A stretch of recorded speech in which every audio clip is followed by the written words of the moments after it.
What's up, y'all? Welcome back to the channel. It's Sage, your host, and yes, I'm finally back with a new video. Our girl Rollie has been going viral the last couple of weeks because she has begun to get work done on her body.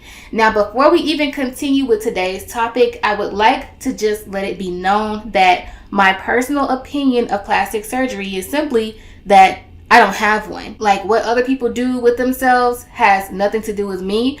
I just think that people have their insecurities, both man and woman, and in today's society, we have progressed with so many medical procedures, whether it's invasive or non-invasive, that can help people feel better about themselves. So I don't judge anyone for going in to get something done or enhanced. It is what it is, but I don't like how detrimental the BBL culture has become, and I don't like how it seems that no doctor or scientist or whoever creates these procedures, no one is really pushing for a way to make the BBL safer, being that it is the deadliest plastic surgery there is. Or if there's nothing else that can be done, like what other surgery can we implement so that the BBL surgery in itself can die off? Rollie has spoken on her confidence as a big girl recently on Megan James' podcast, and this is what she had to say. I don't be worried about none of them hoes. They can walk around with the fattest asses, the skinniest waist, the prettiest face, the fattest lips, whatever. I know me. I know myself. I know my confidence. I know my body. If a female feel like she got to be in competition with me, that just shows her low self-esteem because, bitch, I'm a big girl.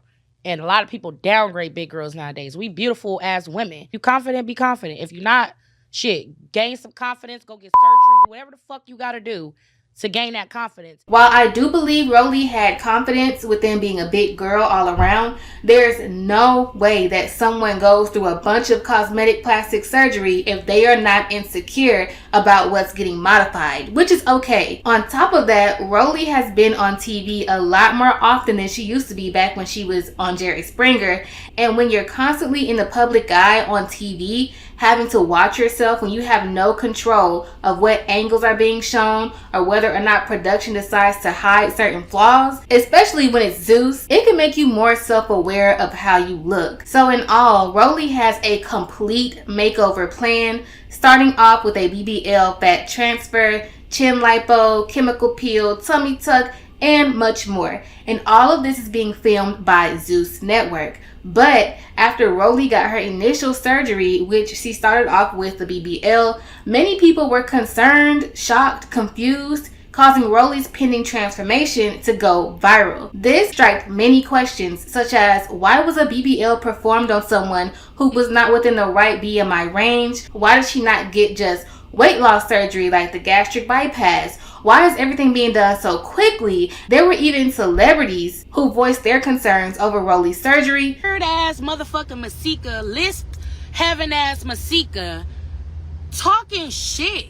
Like, why do people from different networks worry about what other people from different networks are doing? Bitch, you ain't said nothing to me. I don't know you. You don't know me. Why are you speaking up on my ass? Why are you speaking up on my motherfucking BMI? Why are you speaking up on my tummy tuck? Why are you speaking up on anything? But at this point, it already happened. So clearly, Rollie did not want to go the gastric bypass route because she felt like she would not be able to get the shape she wanted. Thus, she got a BBL. People don't understand. A lot of people want me to get the sleeve or the gastric bypass, blah, blah, blah. I can't because I wouldn't have the shaped body I want. If I would have got that, I feel like I would have dropped weight rapidly because I just know my body. And then I wouldn't have had enough fat to put it in my butt or my hips or anywhere else that I wanted it. So, yeah. However, many people who are too small have to gain weight, or if they're too big, they have to lose weight so that they can be in the right BMI percentage to get a BBL. And that was concern number one for Rollie's audience. Because looking at Rollie, no shade at all, she didn't appear to be within the right BMI for this procedure. But according to Rollie, she had the green light to go ahead and get the surgery, and she also had weight loss shots prior to. So, what for people don't really understand is, and they might not believe it, but I am a fucking healthy ass big girl. Everything, I done went to the doctors twice, 3 times before I got this surgery to even make sure that I was healthy enough to do it, to make sure that my size and my height and everything was great. Everything was great. I was approved for the procedure, not just by Goals, but by my own doctor as well. So I'm not a doctor, and I'm not personally there with Rollie to even know what her BMI is or what they talk about, and neither are y'all who are watching this. But here's where things start to go left. Her BBL was performed at Goals Aesthetics and Plastic Surgery in Atlanta, and she got what is called the Flex Sculpt Double BBL. The Flex Sculpt is a sculpting procedure mostly performed on the abdomen, but also the back, the waist, the arms, and even the thighs. This technique uses a laser to penetrate deeply into the tissue to tighten the skin and reduce fat pockets. When I looked up the double BBL portion of the procedure on Goals' website, it didn't really give much insight on exactly what the procedure itself is. We know what a BBL is, but it doesn't really tell us anything about why it's a double BBL or what the actual procedure is that's different than the standard BBL. The summary only goes on to continue talking about Flex Sculpt, and this procedure is done under local anesthesia, meaning the patient is awake during the whole thing. And sometimes at Goals, your procedure can apparently be made into an Instagram party. This is the same facility that Jada Chiva's mother went to about 2 or so years ago for liposuction, and while she was getting her procedure, Jada was allowed into the room and was allowed to go on live. But not only Jada, there was an assistant there as well who was on Goals' Instagram live stream,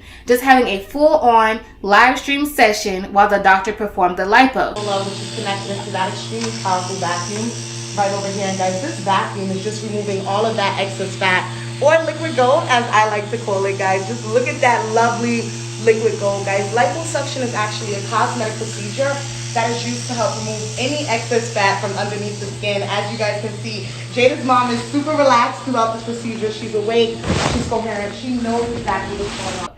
Jada's mother's surgery was not the first or the last to be live streamed at Goals. Actually, live streaming their procedures is how this establishment became infamous and captured the attention of WSB-TV, a local news station in Atlanta. Goals Plastic Surgery has become Instagram famous for performing these procedures live on Instagram while the patients are wide awake. It's a big business for them. They specialize in one procedure, the Brazilian butt lift. In our investigation, we found patients left with disfigured abdomens, painful liposuction burns, and results that did not match the glossy before and after photos Goals posted online. Hi, I'm Dr. Gary Modicki, and I'm a Beverly Hills board-certified plastic surgeon. And today I'm going to be talking about a recent news segment. It was about people getting botched in liposuction in Atlanta. So a lot of them were saying, we went to social media, we saw results, we went and booked the surgery, but they're showing photos again, maybe just on the table, results that aren't long-term. Now the patients are saying, coming back, well, yeah, I looked okay then, but several months later, a year later, I had lumps and bumps and dents and dings and burns, and all those things don't show up right away, so they're not showing that to you, all the downside that can happen later when the technique isn't good. It may look okay the day of surgery on the table, months later, not so much. The local Atlanta news was not the only publication to seek out the truth about Goals. The Shade Room even did their own investigative series, and they found out that in Georgia, there is no regulation for plastic surgeons to be board certified, which means that any medical doctor can just get up and start doing plastic surgery. We looked into the law. Every state is different, but in Georgia, doctors don't need to be board certified to perform a plastic surgery procedure. I want people to know the term cosmetic surgery is a little misleading. There is no formal board certification in cosmetic surgery. The only recognized boards by the American Board of Medical Specialties is in plastic surgery. And it's really confusing because what a lot of providers have done as it's become more lucrative to perform cosmetic surgery is they don't call themselves plastic surgeons, they call themselves cosmetic surgeons that are performing plastic surgery. The way they get away with that is that there is, again, no formal recognized medical specialty in cosmetic surgery. So any doctor from any field, whether it be emergency medicine, pediatrics, heart surgery, brain surgery, All of them can call themselves cosmetic surgeons and perform cosmetic surgery. The only thing they can't call themselves are plastic surgeons unless they are actually trained in plastic surgery. They also found out that Dr. Voskresenskiy, who is the founder of Gold's Plastic Surgery, is listed as a pediatrician. A man named Luis Sanchez, who claims that his 25-year-old cousin, Samantha Santana, passed away due to a toxic mix of painkillers and anxiety meds that they say were prescribed to her by Gold's Plastic Surgery to numb her for the procedure, because allegedly, according to Louise, there was not an anesthesiologist present. After the Shade Room's initial first investigation, Marie Claire did their own article about Gold's, in which they found another young woman, Shay McIntosh, 27, who also passed away due to the same toxic mix given to Samantha Santana. It is important to note, though, that these two women had their surgeries done at Gold's Harlem location in New York. Shay McIntosh's surgery was performed by Dr. Thaddeus Bucree, who was no longer allowed to practice medicine in New York. And I was not able to find out exactly who operated on Samantha Santana, but I will link all of the articles that I found in the description. So even though these two women may not have gotten their surgeries by Dr. Voskresenskiy, the doctors who perform their surgeries are allegedly hired and work under Dr. Voskresenskiy, the founder of Gold's. Here is what I found about his history according to the New York Post. The article reads, Gold's was founded in 2016 by pediatrician Sergey Voskresenskiy, a native of Azerbaijan.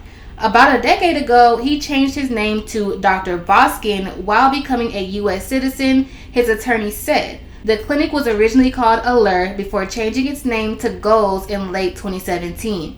The same year he started the practice, Voskresenskiy's wife Ella was released from a federal prison. She had served 36 months for conspiring to defraud Claims Conference, a reparations organization for Holocaust survivors, out of $57.3 million. A former employee told Marie Claire, Ella is the mastermind. When it comes to social media, she's low-key a genius. According to the report, Voskresenskiy employs a stable of contracted doctors, none of whom are required to be board-certified plastic surgeons. Anybody can open up a surgery center, and then what you're doing is using the physicians as independent contractors in order to escape the vicarious liability argument, or at least be able to defend against it, Florida-based attorney Andres told Marie Claire. Y'all, some of these names are really getting me. Like, I'm looking up the pronunciation, but my apologies in advance for mispronouncing or just bailing out on pronouncing any of these names, okay? Joshua Lurie, a general counsel for Gold's branded entities, and Dr. Voskresenskiy told the Post, the New York Post, that a significant amount of statements in Marie Claire are demonstratively false. He added that the Harlem location that treated Santana closed in January 2021 for quote-unquote business reasons and, quote, did not permit for the prescription of fentanyl to patients, end quote. So as if that's not enough, there's a third woman who I have found to have passed. Allegedly, the Gold's location in Harlem, New York did not take into consideration that her BMI was too high for a BBL procedure. There was too much fat removed, allegedly, and later this woman passed away in the hospital after suffering a blood clot and pulmonary embolism. After doing my own research of why a BMI is so important for lipo, I found that a BMI over 30 could be an indication that a person has a high level of visceral fat, which is the fat that is around your organs. If you didn't know, there are two different types of fat. Subcutaneous fat is stored under the skin. Visceral fat is stored deep inside the abdominal cavity, hidden around the vital organs such as the intestines, heart, and the liver. And visceral fat cannot be removed with lipo. Recently, Cardi B, who most of us know, she has had multiple rounds of BBLs and other surgeries. She shared with her following that she recently has been getting in the gym more often despite having a BBL so that she could keep the visceral fat away. A lot of people are so ignorant, like, why are you working out? You have a lipo. Well, there's this thing called visceral fat, and visceral fat is the fat that's around your organs that you cannot lipo, and that's why sometimes girls with lipo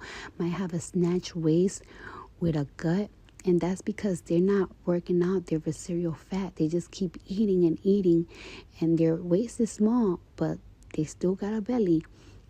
That's why you got to work it out. So as you can see, this is one of the reasons why BBL patients are told they must live an active and healthy lifestyle after having a BBL. And not only that, but again, their BMI has to be in a healthy range. So now, after all of this, let's go back to Rollie. Again, there's no shade, no negativity intended, but someone who has the amount of fat that Rollie had likely has a high level of visceral fat. But she did say that she went to her regular physician and not just Goals, not just the doctors at Goals, but her regular physician to get approved for the surgery, and they approved it. Now, those women who I mentioned that passed away did get their surgeries done at the Goals Harlem location in New York, and Rollie had hers in Atlanta, and she states that Dr. Z, who was a woman, is the one who did her surgery. However, Dr. Voskresenskiy, the founder of Goals, is currently running a Rollie Special that advertises the Flex Sculpt and Double BBL at $58.50 with no BMI limit. And as I said a moment ago, the third woman who I just mentioned lost her life shortly following her surgery. Her BMI was allegedly not considered during her consultation. Also, Samantha Santana, the first woman who I mentioned, it was reported that she was told that BMI was not a factor. However, during her consultation, she was then told that her BMI was actually too high and that if she didn't lose weight before the surgery date, she would lose her deposit.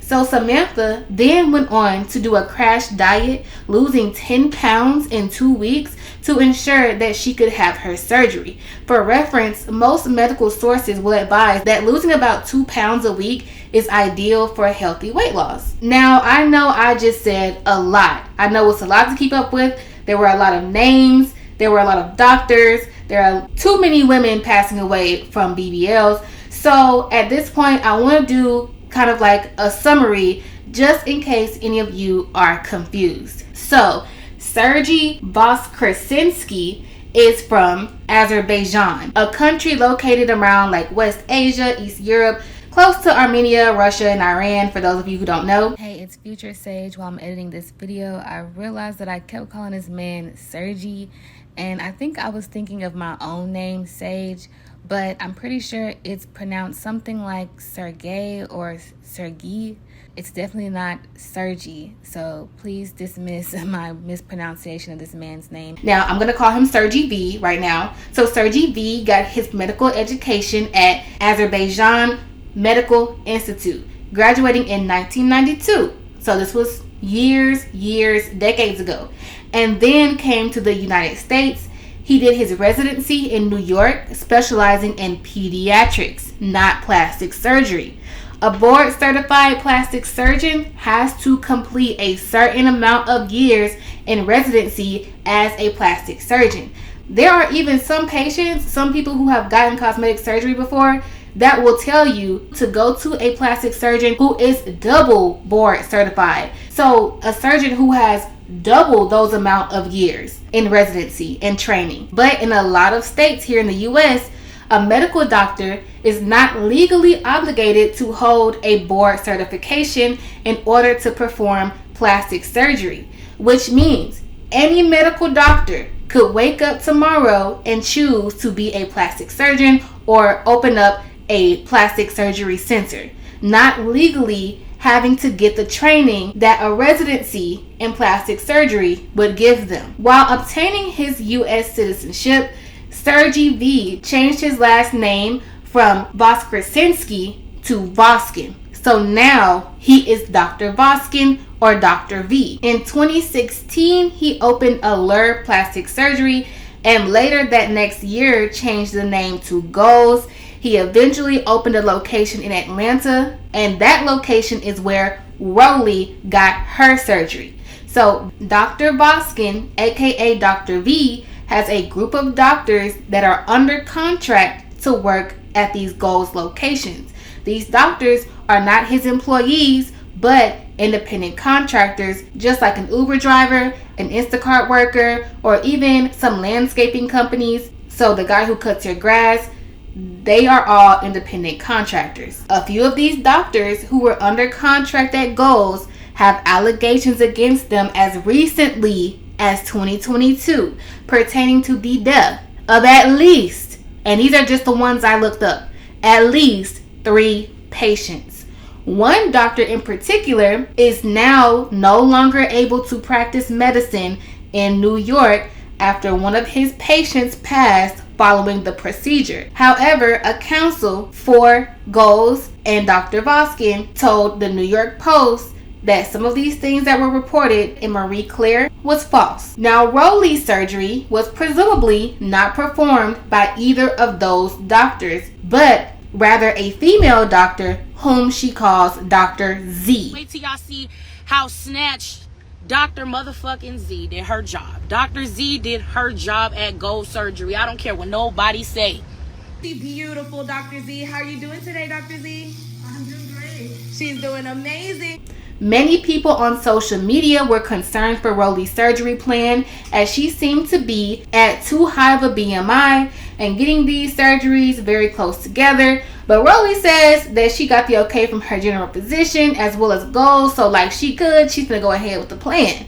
However, I think a big concern is that Goals is offering a special attached to Rollie's name that states that there is no BMI limit, when in reality there are claims of one of these patients who passed allegedly after receiving a procedure at the Harlem location may have suffered due to her BMI not being considered, according to media reports, and her family, as well as another of those 3 patients who allegedly got surgery at the Harlem location felt that she had to do an unhealthy and potentially dangerous crash diet because she was advertised that the BMI didn't matter. But once she got to the consultation, she was then told that it was too high and she would lose her deposit if she did not lose weight before the surgery date, according to reports and her family. The Marie Claire article stated that a former employee said that Ella, Dr. V's wife, who did time in the feds for conspiracy,